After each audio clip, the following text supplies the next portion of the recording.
Now this is a utilization mechanism. CGST credit can be used. Let's start with an IGST. IGST is a kind of a joker which is there, which can be used for any purpose. So IGST can be used first against IGST, then again IGST is a central collection. The second priority is of CGST.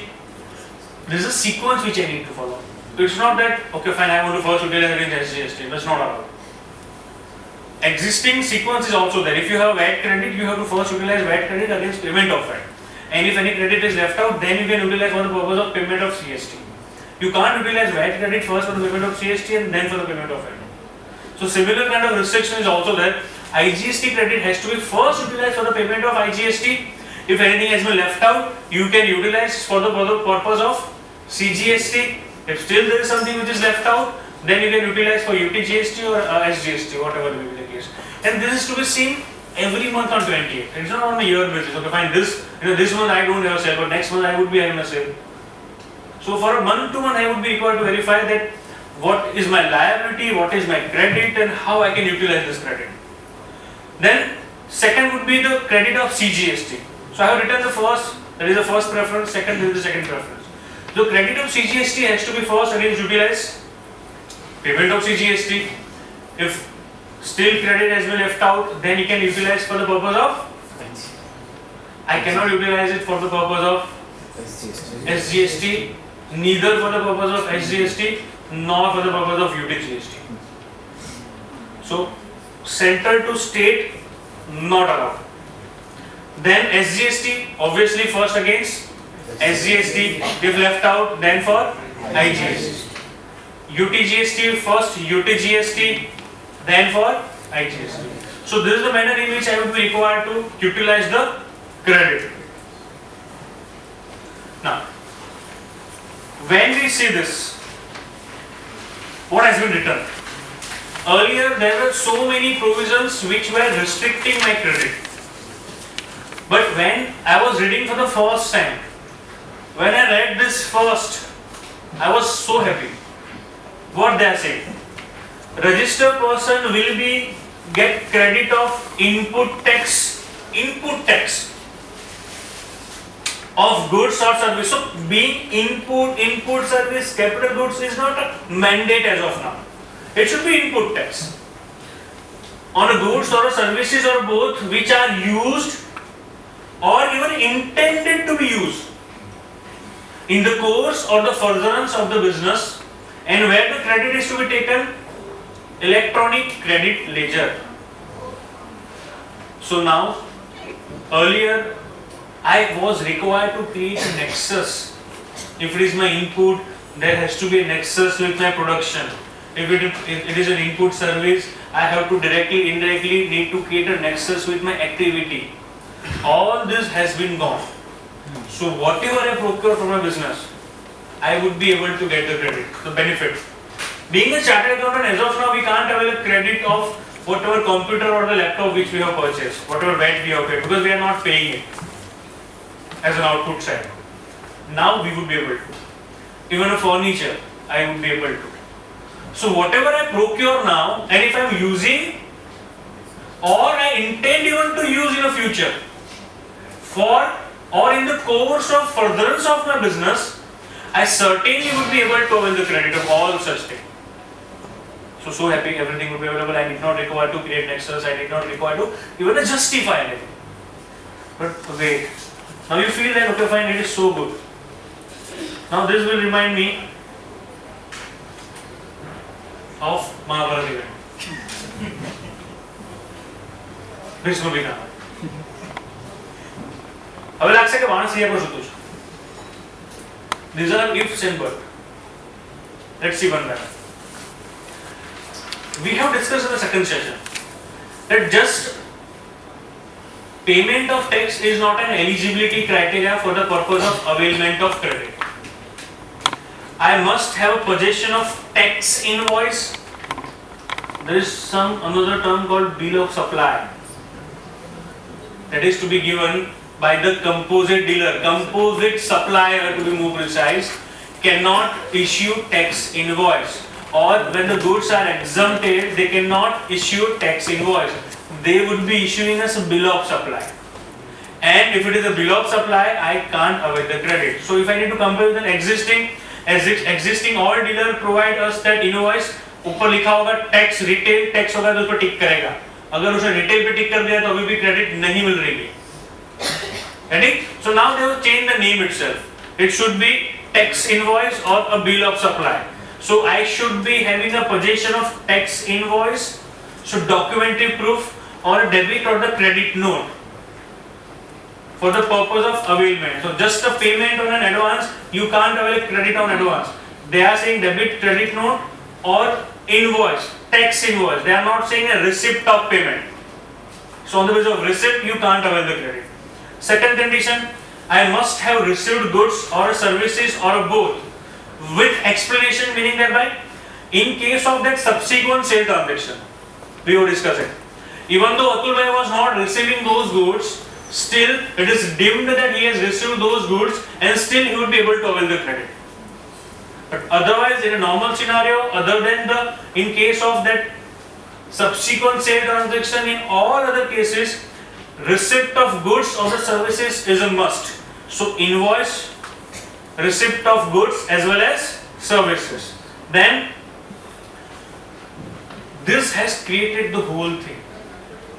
This has created the difference between existing and the GST. Such tax paid to government. Now it is a responsibility of a supplier or it is a responsibility of a receiver. First of all, who is availing a credit? Receiver is availing a credit. Who is liable to pay? The receiver is liable to pay. Then, my view on this, you can't see everyone from the same eye. You can't hit everyone for few people. Everything is online now.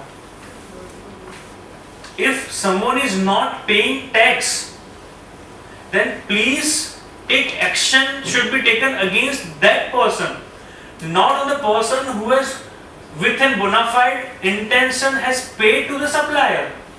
What is my fault in that? So now new practice will begin. As of now, few industries have this practice. Big companies are asking their suppliers to first produce a challan of service tax, then only they are releasing a payment. Many companies does that. If you are not producing a challan to that extent, they will block your account. So this practice will begin now. So everyone would be taking care that with whom they are dealing. That is an intention. So if you have purchased goods from Mr. X, you have paid 100 rupees for value of goods, 10 rupees for a GST, total 110 you have paid, and you have availed a credit of 110. Within bona fide intention, you have already paid 110 rupees to him. But now Mr. X has a malified intention and he is not paying because of any reason. We would not be able to avail the credit. Forget about it. If Mr. X is not paying this 10 rupees, no, for that particular month, to whomsoever these goods have been sold by Mr. X, or such receiver will not get the credit. To make it more simple, we have given invoice to all of you for the purpose of attending this seminar. Now, if we are not paying tax for one invoice, single rupee, none of you will get the credit. So that is something very clear. This will create a huge impact, and people will start retaining the fund to that extent. So ultimately, working capital blockage for your supplier would be coming. He would be required to pay on accrual basis. Plus, payment has to be done by him first. He must be thinking that okay, fine, invoice will be given and then I will pay later on. Rentals ko mil raha hai na. It's not going to work anymore. So if he is not paying, then the receiver would not be able to avail the credit. उसके बाद तो उससे भी खतरनाक. Has a furnished return under section 39. Now furnishing a return under section 39 means a valid return. So conditions are I must have invoice, I must have goods. This is something in my control. I have paid him, that was in my control, I have paid. So now I should get the credit. But now if he is not paying, that is not in my control. Okay, fine, he has paid tax, but he has not filed return on 28. Or he has not filed return. Even though he has paid tax, but he has just not filed return, you will not get the credit. So now it seems like a disobedience. It is dependent on so many ifs and buts, and if any one of these conditions is not getting fulfilled, we are losing our credit. And losing our credit is nothing but a working capital crunch on that particular month. Then again, now in the next point, it seems like government is working as a recovery agent on the behalf of this supplier. You have availed the credit, and then if you are not making a payment to supplier within a period of 180 days. Now this was there in a service tax, and the time limit was 3 months. That if you are not making a payment within a period of 3 months to the service provider, then immediately on the completion of the 3 months you would be required to reverse the credit, and as and when you are making a payment to the service provider, you avail the credit. They inspired from that. And they brought this provision even for the goods. So we see that there is an extension of time limit. So we see that there is a liberty which has been given. Earlier it was 3 months, now we have 180 days.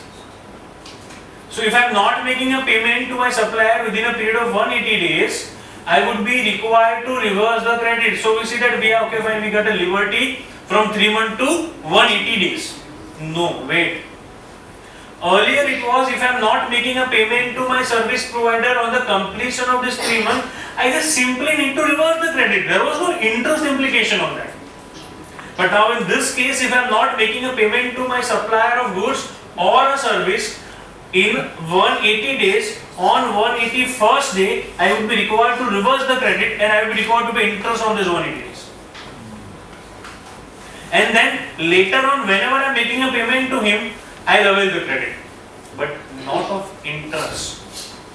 Interest would be cost to me.